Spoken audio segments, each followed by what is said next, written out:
Poyo, I'm Kirby.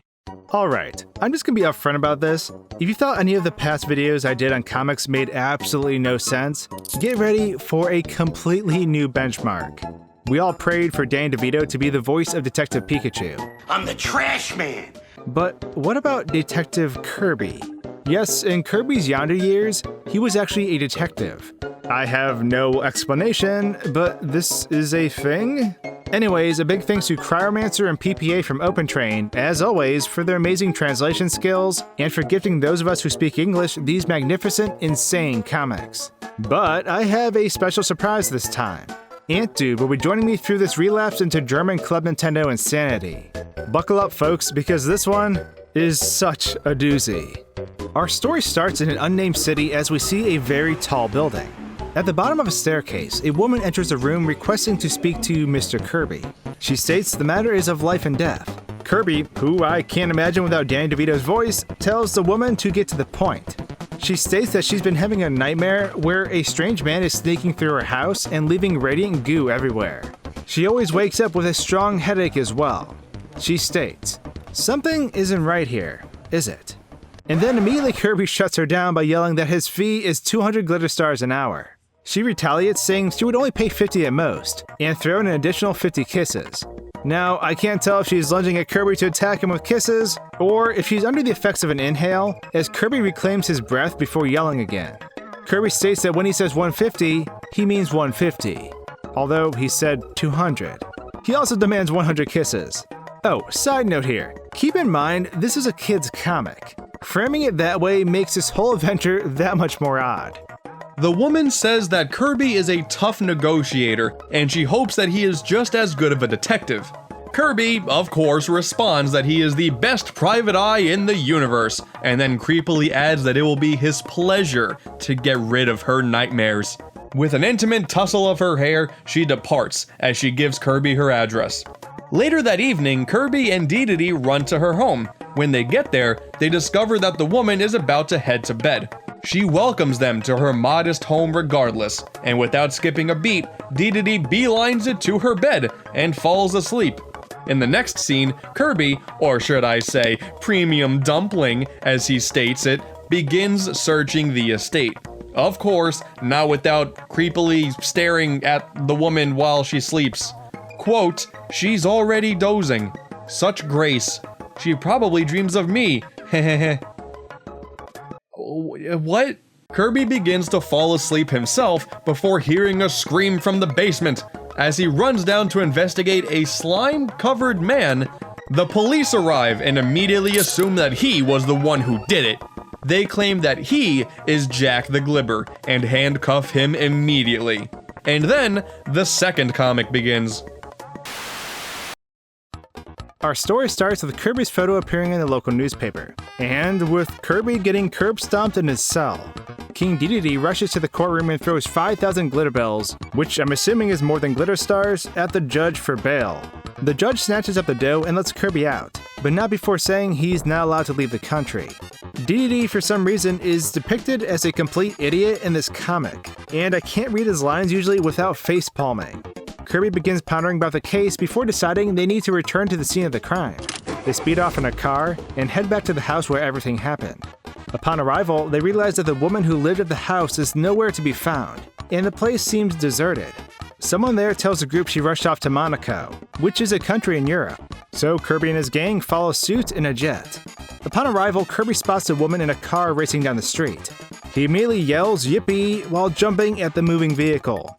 King Dedede, whose mouth looks like someone's thumb and index finger pointing, hopes that Kirby doesn't throw up on her car, despite the fact that jumping in front of a car would normally kill someone. Kirby, well, yeah. They get into a car accident. Kirby is thrown from the car and is accidentally mistaken for a pillow that spewed from the truck that was hit. He's loaded back into the truck as the woman wanders away dazed and begins his voyage to Paris. In the third comic, we finally get to see some names. Starting off, we see that the slime man we saw before is named Dr. M. Shaftnix. And then we have Baroness Wussy Lavach. Yes, I know that's a P. No, I don't want to deal with demonetization. YouTube's always listening, you hear? As the comic starts, Kirby is offloaded from a truck into a bin of pillows. He notices that a bio-slime summit is taking place, and somehow he remembers that Dr. Shaftnix was a bio-slime researcher. He decides to sneak into the summit while the man pushing the cart complains about drugs. Kirby then decides to hide inside of a green pumpkin to sneak around the room, while the people at the table talk about how they're going to drown New York City in slime.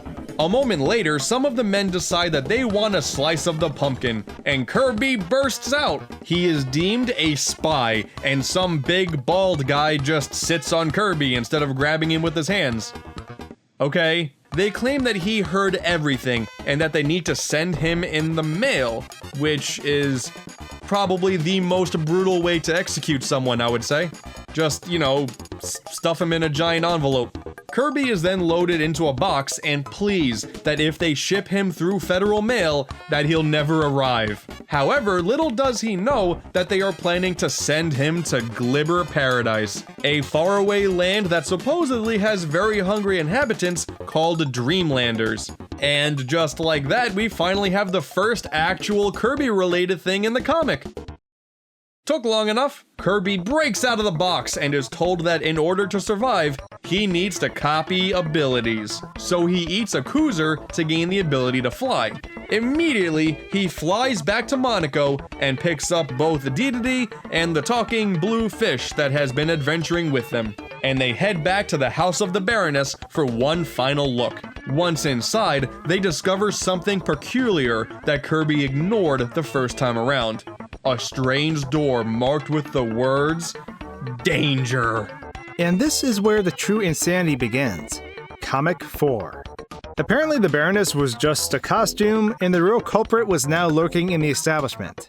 They go through a door that was hidden behind a plant, and discover a giant slime machine. Nearby, though, a man is found sulking with a potion, and Kirby races to him and grabs him by the shirt. But actually, I want to stop the comic right here for a second, to just point out that this page has the best Kirby illustrations in the comic so far. I mean, this bottom frame, so good. I'm just gonna show you what the rest of Kirby's body would have to look like in this frame. Terrifying. Anyways, the man says he'll confess to everything and that someone forced him to do it. But he quickly changes his composure as he sneak attacks the group by kicking up a smokescreen to escape. Not before calling Kirby a mutated pack of dumplings, which, based off that last panel we saw, is pretty appropriate. Kirby apparently starts tickling Dedede amidst the smoke. Then Kirby points with his jaw, his jaw, to the escape route. The man is pedaling away quickly on a tricycle, and Kirby and his crew jump into a cart to race him. However, there's a rock in the road, and both the man and Kirby's group fall into a giant hole, only to plummet into a Nintendo world. Which I guess is an underground winter city full of Nintendo characters? The man quickly accuses the blue fish of being the culprit. And then the blue fish reveals, okay, hold on, why are Tiny Toon characters here? I love that show, but I don't even.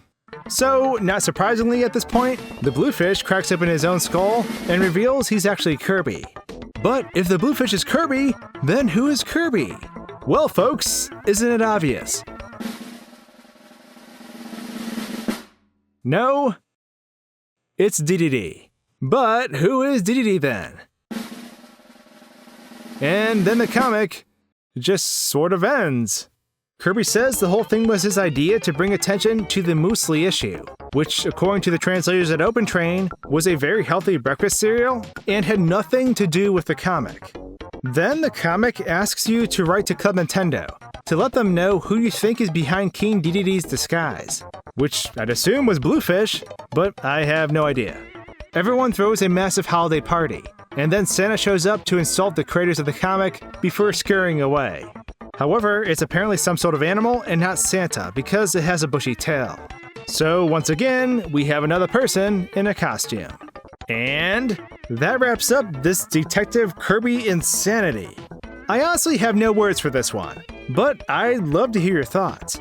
A big thanks to AntDude for helping out with this video. Certainly go check out his Kirby content. And with that, thanks for tuning in to this detective disaster. If you like Kirby, you'll probably enjoy some of these videos. Thanks for watching, guys and gals, and until my next video, cheers.